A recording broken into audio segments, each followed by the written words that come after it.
You are listening to the Brand Architect Podcast, and this is your host, Ani Alexander.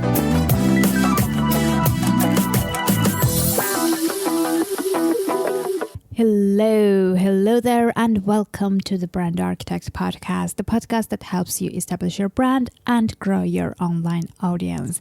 My name is Anna Alexander. I'm very happy that you're listening to the show.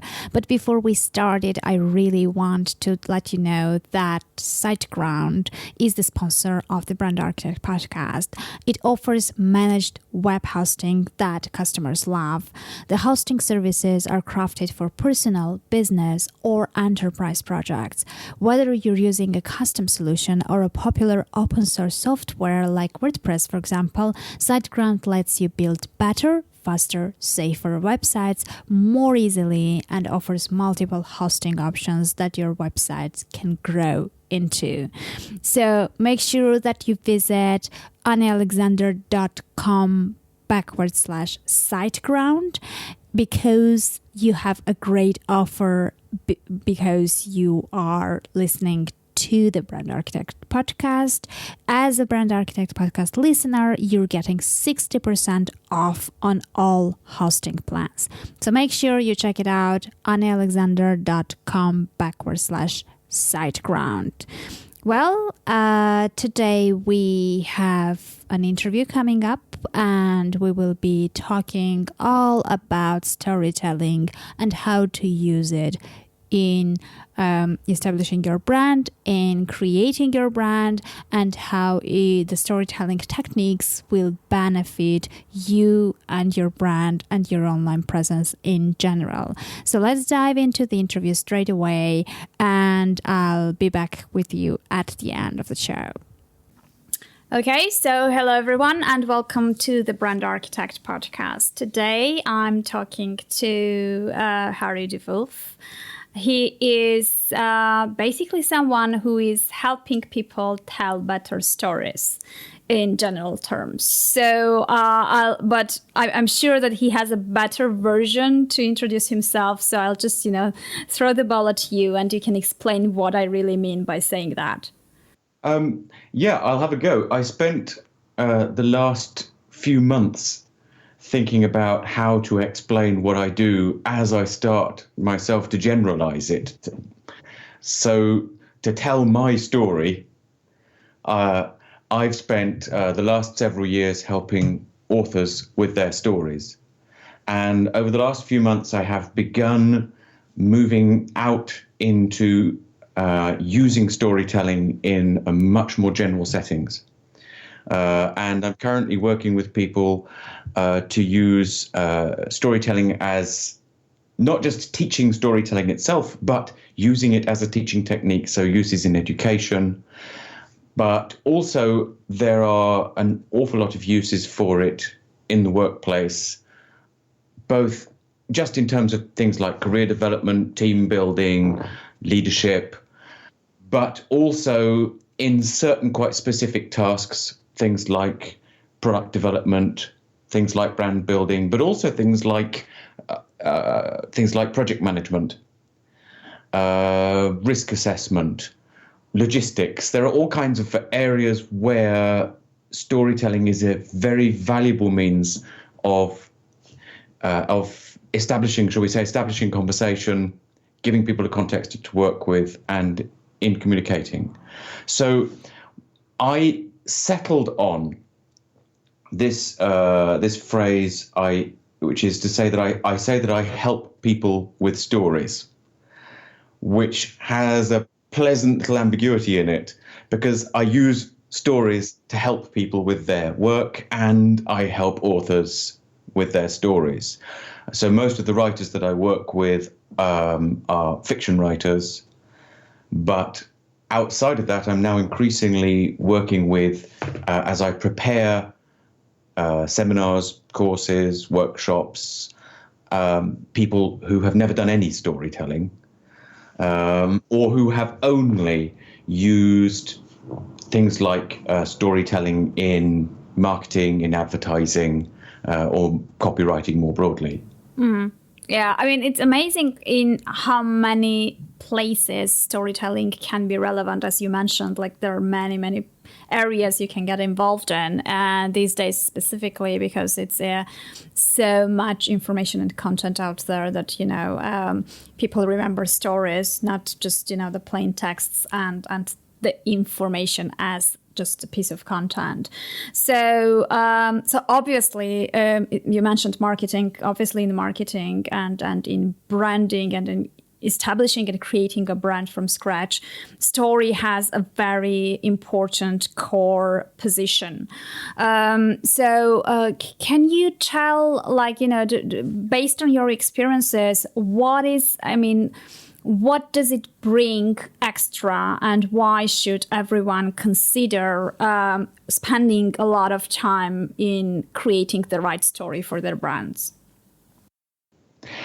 So what does it bring extra is, I suppose there are two different ways that I could approach answering this question. I'm going to try to approach it as directly as possible, at least at first. I can develop it further afterwards. But what it brings is you already mentioned that stories are easier to remember. But what telling a story actually does is it creates a connection, which is most often a connection of confidence with a customer or potential customer. Now, what I mean by that is that there is something that we use as human beings that we use in order to judge whether or not something is genuine. And this is something that you get from a good story, but that you don't get from a bad one. So it's not just a matter of using storytelling, but storytelling has to be done right. What you don't get from a bad story is you don't get ambivalence. A good story, the kind of story that inspires people with confidence, is a story that makes people feel like something is real.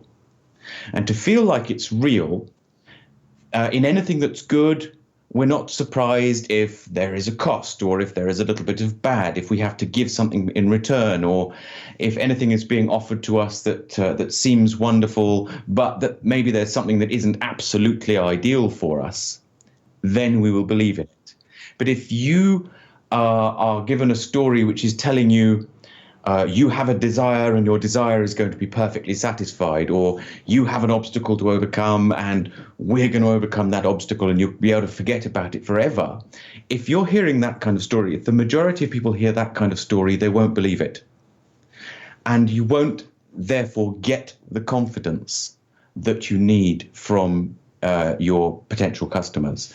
What you need, therefore, in a story, what makes a story powerful, is that a story can get you that confidence. It can get you the link. It can create a bond between you and your customers, your listeners, your followers, whatever kind of market you're working to. If your customers can feel that bond, then they will stay with you. They will get more interested. They will do all the things that marketers dream about. So your own customers evangelizing for your product, that kind of thing. Storytelling can deliver that, but it can deliver it only if you're telling stories that have this quality of seeming real. Okay, so I guess that is why exactly personal stories and personal experiences are the ones that work best once you manage to open up and tell your own stories, the real ones, then they're credible enough to get that confidence you're talking about. Yes, absolutely. And in fact, for the majority of people getting started in telling stories, whether you're doing it as a brand building exercise or you're doing it because you want to become a novelist, for most people, the first experience in telling a powerful story is of telling their own story. Now, it doesn't come as a surprise to people who are trying to learn how to be an author. Someone comes to me and says, I want to become an author. Then I have to find a way for them to tell their own story. It does come as more of a surprise to somebody who works in marketing. I mean, if you imagine a marketing director in a big company and you say to them, the most powerful story is your own. Their first thought is, well, how on earth do I connect that with, I don't know, this financial product that I want to sell. And in those kind of contexts where we're not talking about self-employed people, but people working in big companies who've got marketing departments behind them, the answer is the same. It's just a question of identifying whose story needs to be told. But if you're a podcaster, if you're a YouTuber, if you are a self-published author, if you're any of those businesses where the reality that I suppose most of us have to face is that eventually is that we are, in fact, our own brand, then the story that defines your brand is, to some extent, your own story. And as you say, yes, that brings it the genuineness, the sense of reality that people need, which is exactly the same as the sense of realisticness, of believability that readers need when they're reading a novel, what I describe as human truth. Human truth is where the characters in a novel, we know that they're made up, they're not real people, but they behave in ways that we believe real people would behave. That is an important element of that believability. So when you're telling your own story, you're delivering that in a very direct way. You are exposing yourself, you're making yourself vulnerable, all of those things. But I think that it's essential to start with your own story, because that's what's going to teach you what a strong, effective, powerful story feels like. The best stories derive from our personal passions. And most of the people who are doing a job, most of those people who are trying to build a business or a brand based around something that they want to do, which is what I'm doing. I want to teach people how to tell stories and how to use what I think is a storytelling instinct, how to use it effectively, how to make it powerful, how to use it to drive change within their lives, just as much as to drive the development of their business. When you want to build the kind of story that does that, you need to start with a story that has emotional content. And emotional content, I think, it's the first major sticking point, the first major obstacle when people start to approach the use of storytelling in business, is that it doesn't feel natural to put your own emotional content into something that conceptually is a brand or a product. Yeah, that's true. Even when what you're actually talking about is presenting yourself to the public. I mean, I don't know about you. I am very different in private from how I am in public. In private, I'm a lot less confident. A lot less articulate. I'm quite private. In public, in front of an audience, however, I appear much more relaxed, much more confident. And that is partly a matter of, I suppose, being in a space where I feel comfortable, where I feel happy. And so I find it very much easier. I'm very comfortable when I'm the center of attention. And I've been telling that story, the fact that I'm comfortable when I'm the center of attention, because so many people are not. Yeah, I mean, usually it's just the opposite. Usually it's just the opposite. It is usually the opposite.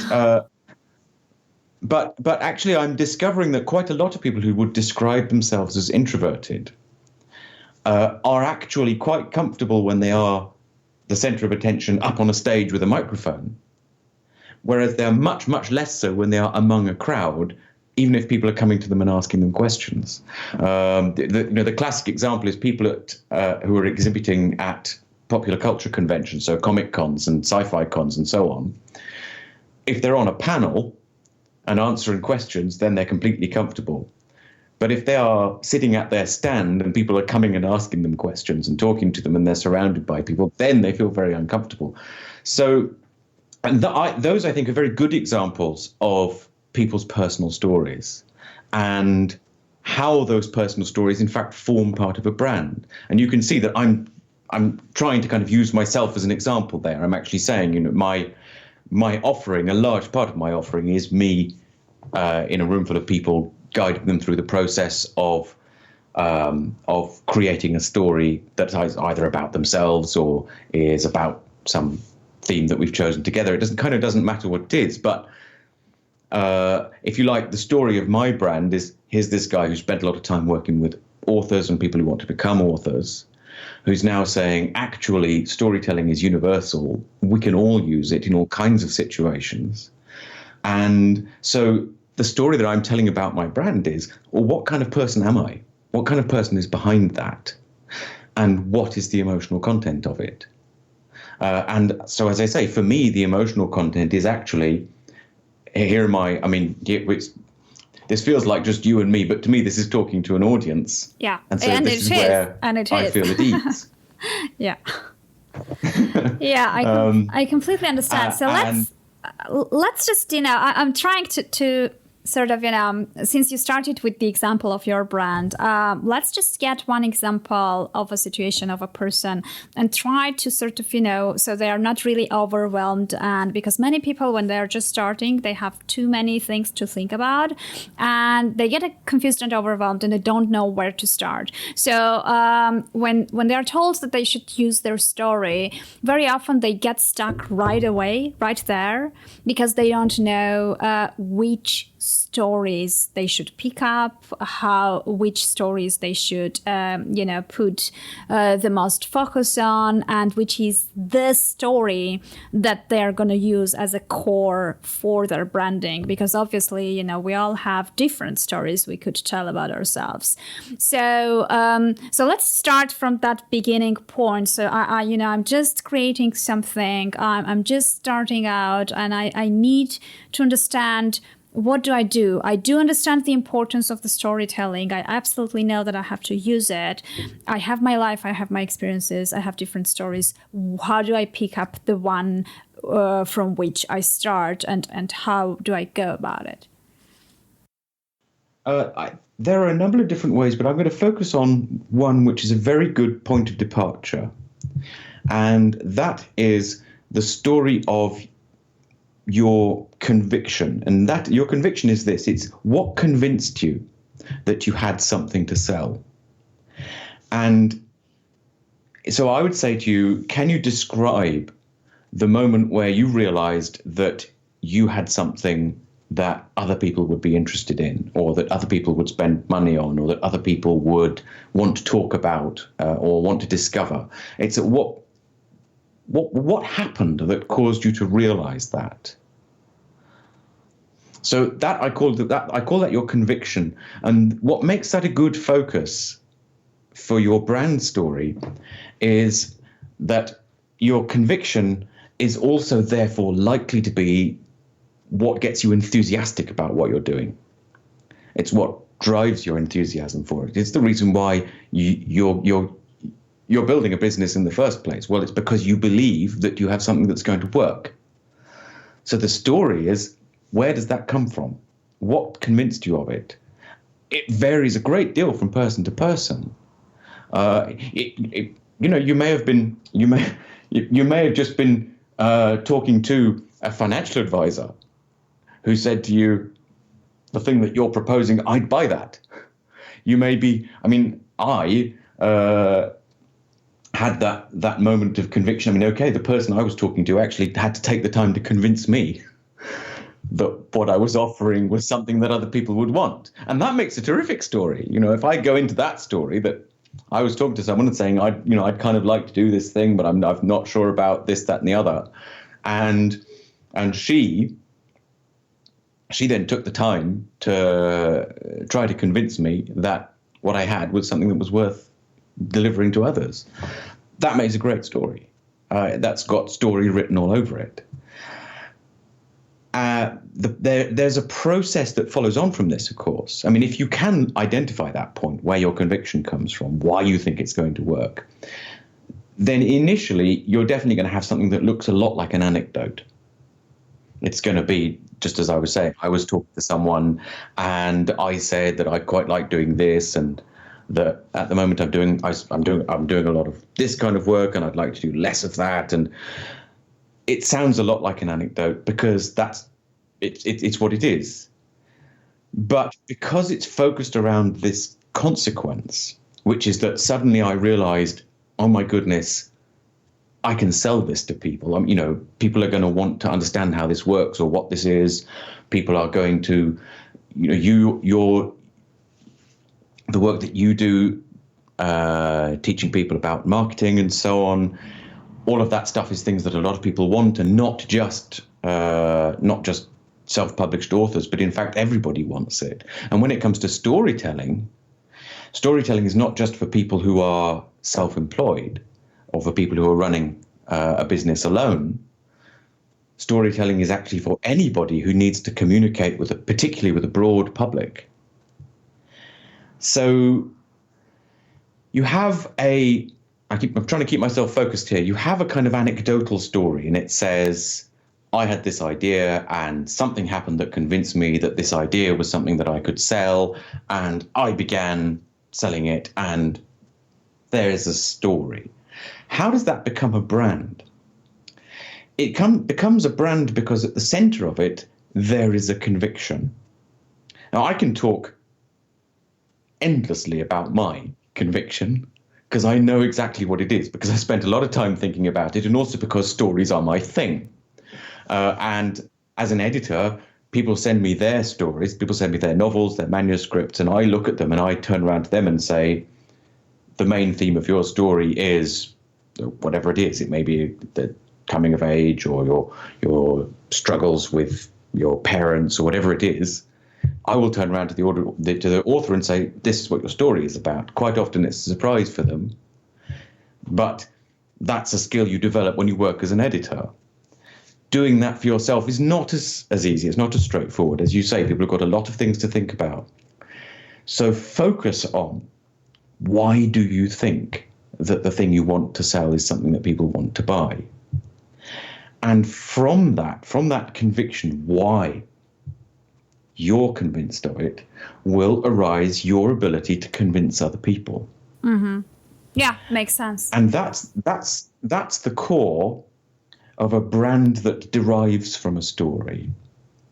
From then on, what it does is it delivers new stories. It generates new stories. When you work with your clients, doing whatever it is that you do for them, as they come to understand your story, they can see how to apply what you are teaching to their business.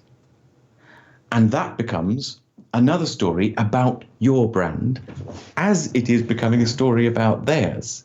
So that's an example. And the thing is, that happens for me as well. So if you are delivering a service to businesses, that will happen constantly. Constantly, what will happen is your brand story triggers new stories. And it actually makes it relatively straightforward to teach people how to find the story of their brand, because effectively it's kind of the continuation. It's a sequel or a spin-off from your story. I mean, you have loads of stories deriving from the main story. But many people have this challenge of, even if they identify this original story of how things were born, like, as you said, the why and the conviction, they come back to you, especially if they are not writers. They come back to you with this, oh my God, I know the story, but I'm not a storyteller. I don't know how to tell that story. Many people have self-doubts about how to approach that, especially if they haven't written stories before, if they haven't told stories before, if they have been a little bit into the sphere that wasn't requiring so much creativity and stuff. So they get really sort of, a bit scared from the term storytelling, because I was told many, many times, you writers think in a different way. For us, telling even a short story is quite difficult. So how do they approach this? Let's say they find out, I mean, obviously they know why they started the thing. They have the story that they could share with their brand to the audience. But they are a bit, not confident enough to think that they can do it themselves. So many people go ahead and start hiring people to write their story for them. I'm not sure it's the right approach. So what else can be done in that respect? There are two extremes, and I think most people will find themselves somewhere between them. But the two extremes are either you decide to learn how to be a storyteller. So I have a course that people can find on my website, and it's 25 lessons over 12 weeks, and it teaches you to write a novel. And I'm saying that is an extreme. You will get insights from that will help you to write your brand story, but it's definitely a sledgehammer to crack a nut. Turning yourself into a novelist in order to write your brand story is rather too much than you need, and turning yourself into a novelist it's a very, very steep, very high learning curve. And it's dangerous. And it's dangerous because you may end up staying a novelist later on. That's a danger that hadn't occurred to me before, but it's not for nothing that I call it a learning cliff rather than a learning curve. That's at one extreme. But I would tend to say to people who are already interested in writing fiction that learning more about writing fiction might be useful. At the other extreme are people who don't see themselves as being literary in any way, who have no connection with storytelling. There are an awful lot of people who don't, for instance, read a lot of novels, who in fact the main way in which they consume stories is by binge watching box sets and going to the movies. And in fact, an awful lot of people's experience of stories is also through things like following a professional sports team. Your team's progress through a season is a very story-like thing, which is presented to you by sports commentators as a very story-like series of events. True. And that's the way that a lot of people experience storytelling. And you can, let's say the in-between point is you can hire someone like me who can teach you to connect with your natural storytelling ability. But there is also this other extreme, which is that actually people who are arriving at this point where they've said to themselves, I need a brand story, those people have already got skills. And in some cases, the skills that they have may already be quite significant. And if you're even considering setting up a business on your own, then you must already have some quite significant organizational and communication skills. And my feeling is it makes far more sense to leverage the skills that you've already mastered than it does to say to yourself, I need to become a storyteller. And the reality is that you can approach delivering a brand story as you would approach any other communication strategy, you could look at it as a change management strategy, for instance. You could say to yourself, I can see customers who have a problem that I can fix. And so you can set yourself a set of goals. So you can say to yourself, well, I want to understand the customer's existing problem and the customer's existing mindset, the way that you would in change management. And I want to design a process whereby I can show this potential customer that by coming to me, I can solve their problem. And what you've done there is you have created a story-like process. I've said this over and over again to people who work in quality assurance, and that is that a standard operating procedure, an SOP, is essentially a story. Slightly boring one, but yes.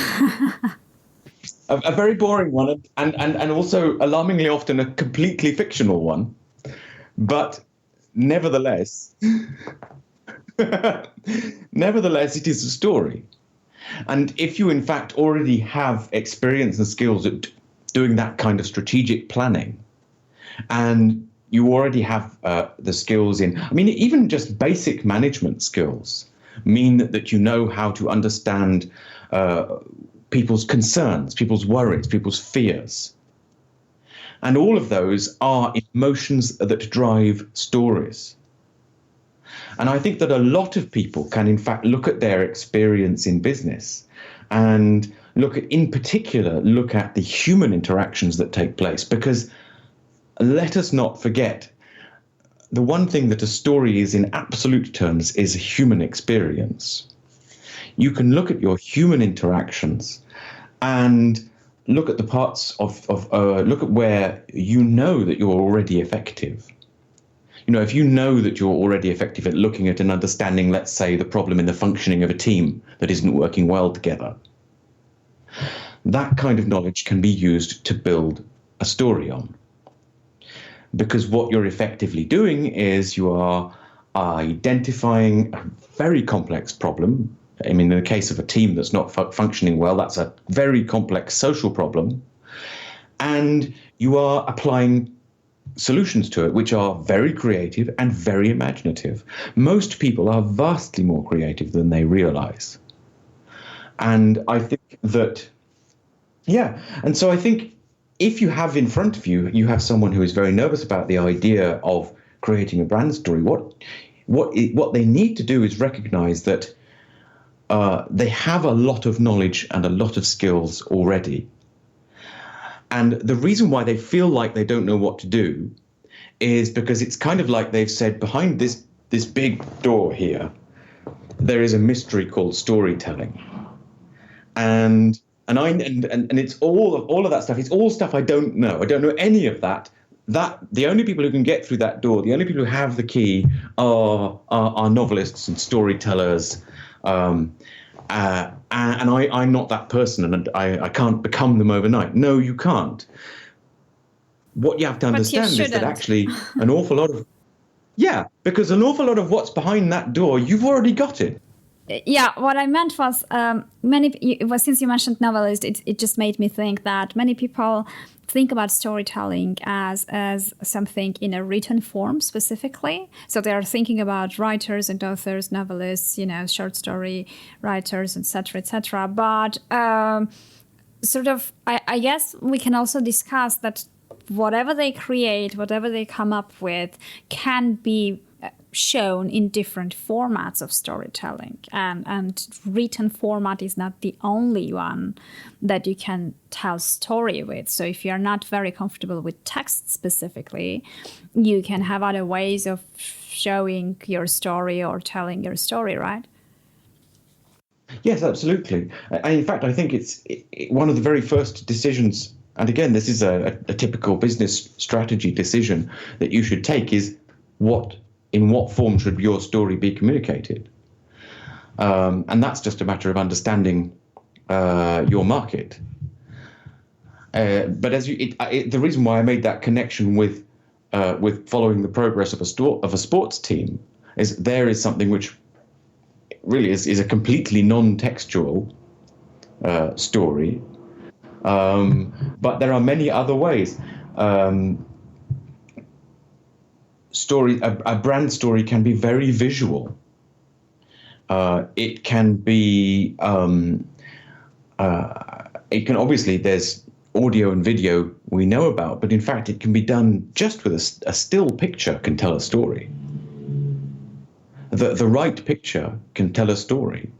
You mentioned my website earlier, and I've put several new images on my website, and one of them is an image of, there are two pictures of me on either side of the screen in the same image facing each other. Yeah, I'm looking at it and now. They're wearing different, there's one where they are wearing different coloured masks and facing each other. It's just a composite picture that I put together, but that is a picture with a story. And for me, it serves multiple purposes, because it's clear that there is meaning in it, but the meaning is not necessarily instantly obvious to everyone. that creates intrigue. It creates curiosity. People ask questions about it, but also I can use it to illustrate a point that I'm making in discussion. That's what a lot of the imagery that I use is for. It's intended to provoke a conversation. And that is a very important point, because that's what any short brand story should do. It should provoke a conversation. What is it you want people to do? You want people to come and talk to you about what you do. Yeah, absolutely. That's what you want. You know, you don't want I mean, even if you're incredibly introverted like me, you don't want to hand people a fold-out brochure that they read and then walk away. What you want is you want people to engage with you.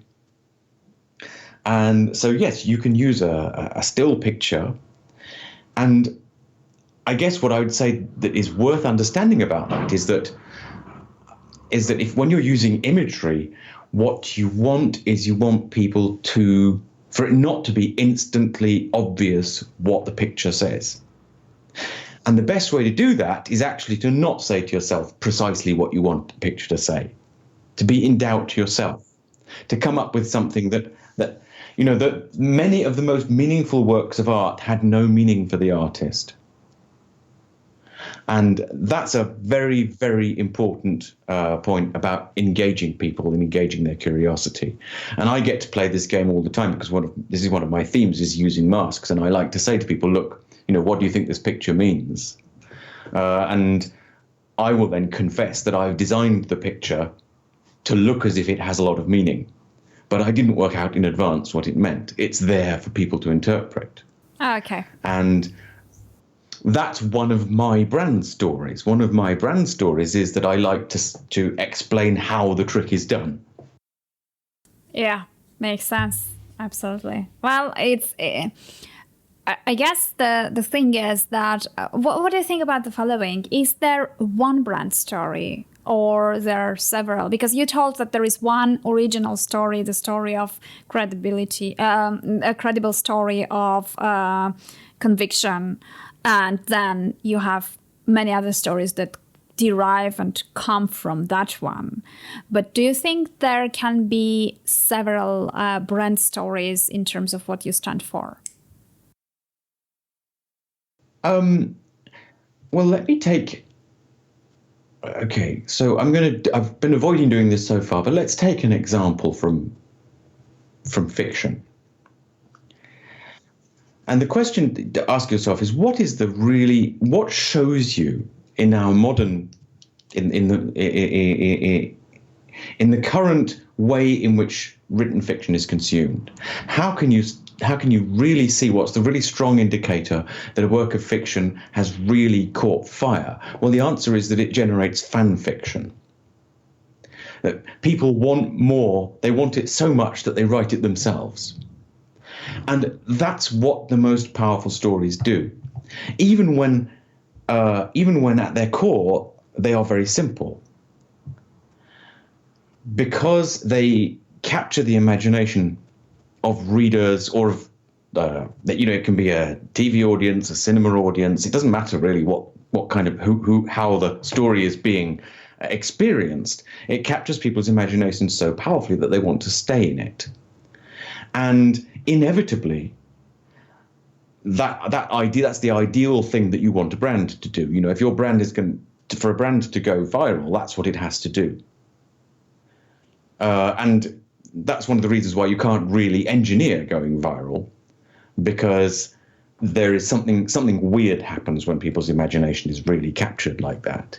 It's called viral for a reason. It seems to be transmitted in a mysterious and undetectable way.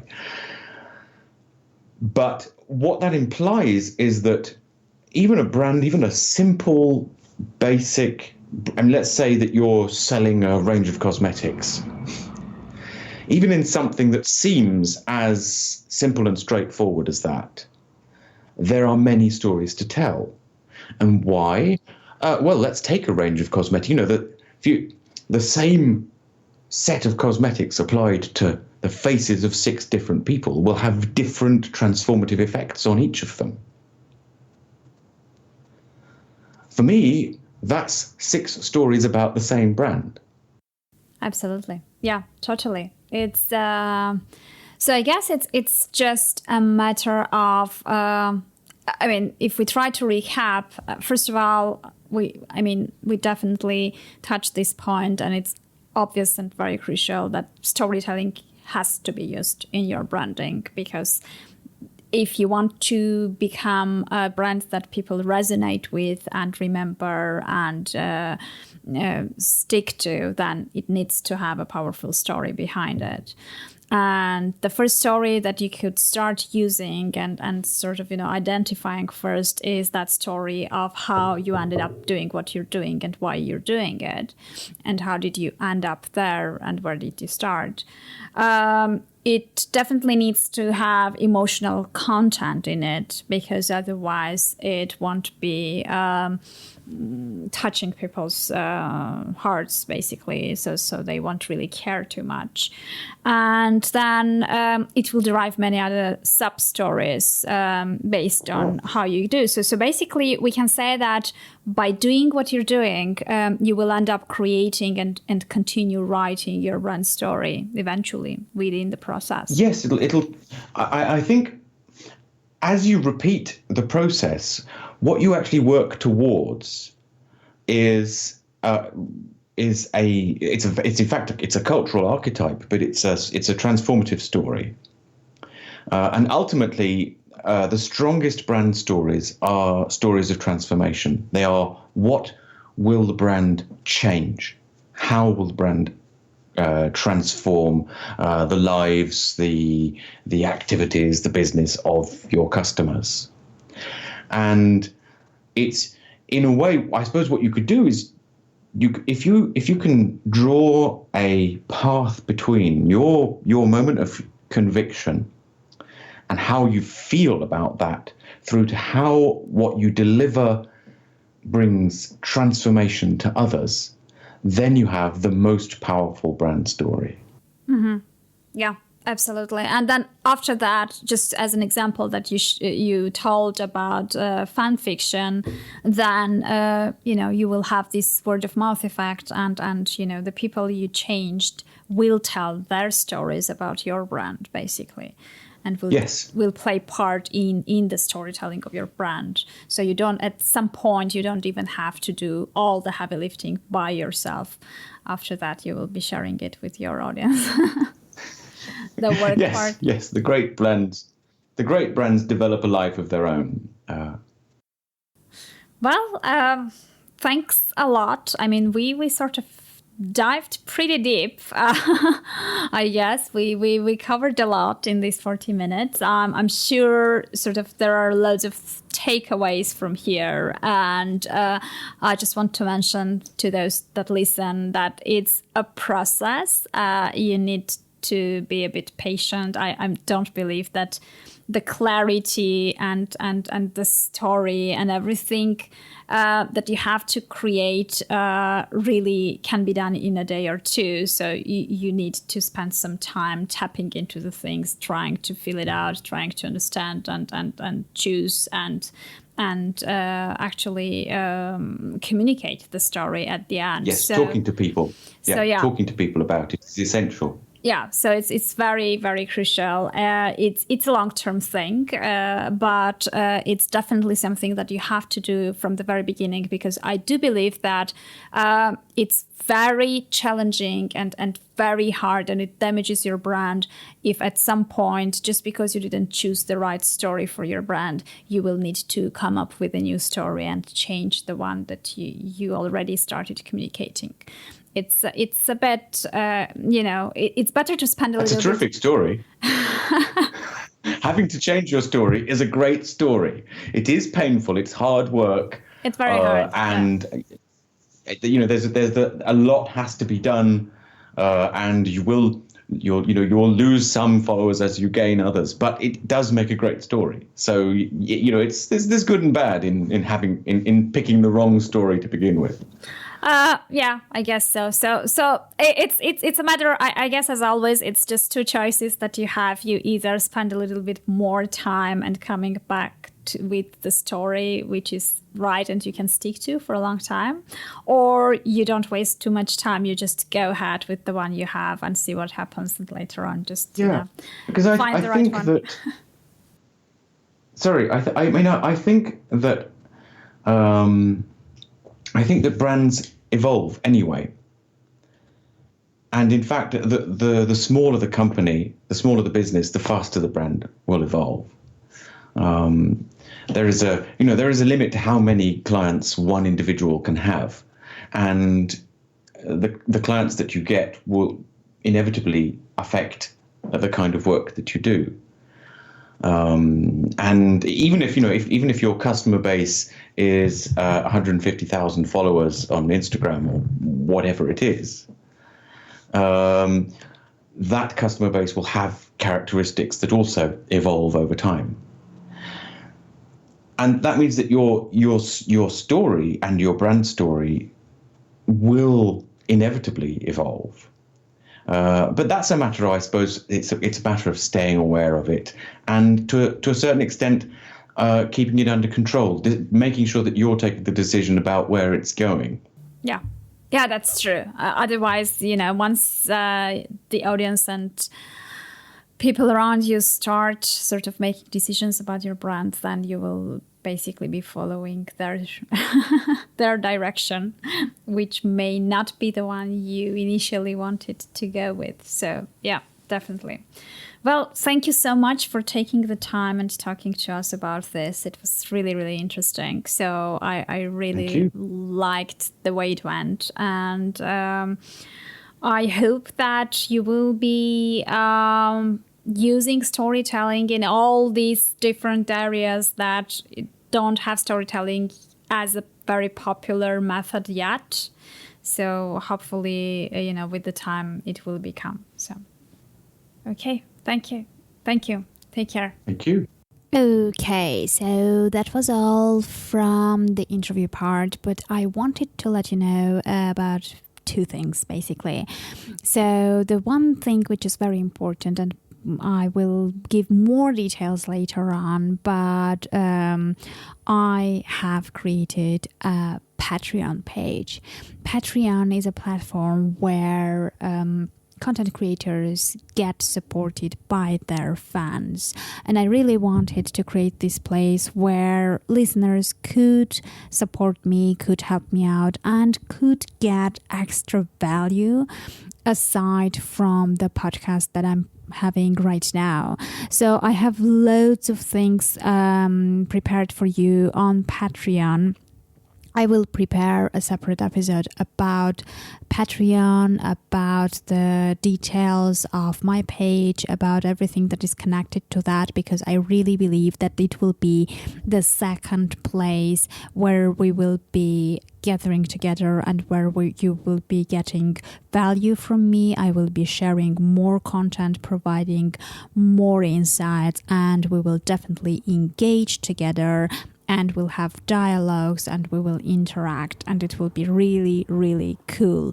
So meanwhile, before the next episode comes out and you get all the explanations and all the details, meanwhile, you can still check it out at anniealexander.com/Patreon. So, please go ahead and check it out. It's really nice. I forced myself and shoot a video in a park. So at least you'll get that, if not anything else. anniealexander.com/Patreon. As to the sponsor, the SiteGround, I just wanted to let you know that since the sponsorship was announced in the last episode, I already had many people getting in touch with me and asking for questions. So I'm very happy to tell you that some of you already tried SiteGround and are very happy with it. I shared some stuff on social media. You can check it out. People are commenting and telling how awesome SiteGround is. And for those of you who want to check it out, who want to try the new hosting service but are not really sure about how to transfer your existing website, who think that it's very complicated and it may be problematic, don't worry about it at all, because SiteGround offers you a free migration service. So basically, you don't really have to worry about anything. All you have to do is request a free migration, and they will do all the rest for you. So you don't really have to worry about losing your site, about having a downtime on your website and all that stuff. So it's free. They will do it for you. They're awesome people. You'll get amazing value, and definitely 60% discount just because you're listening to this podcast. So check it out, www.anialexander.com/SiteGround. Check them out. I really, really love them. I've been with them for over 2 years already, and I never had any problems or issues. So, okay, that's all that I had for you today. I don't know what else could be said apart from my best wishes for the weekend. I hope you're gonna have amazing weekend. For those of you who are gonna celebrate Easter, happy family time, and I'll meet you in the next episode, where I will give you all the details about Patreon and about my page on it. So that's it for me, and I hope to meet you in the next episode. Please make sure you check it out, because it's something that means a lot to me, and I really want to talk to you about the Patreon, because it's been something I've been thinking about for a long time and didn't really do until now. So it took me about 2 years. So I'll explain you the story behind it, why I did it finally, and what you can expect. Take care and have a nice day. Bye.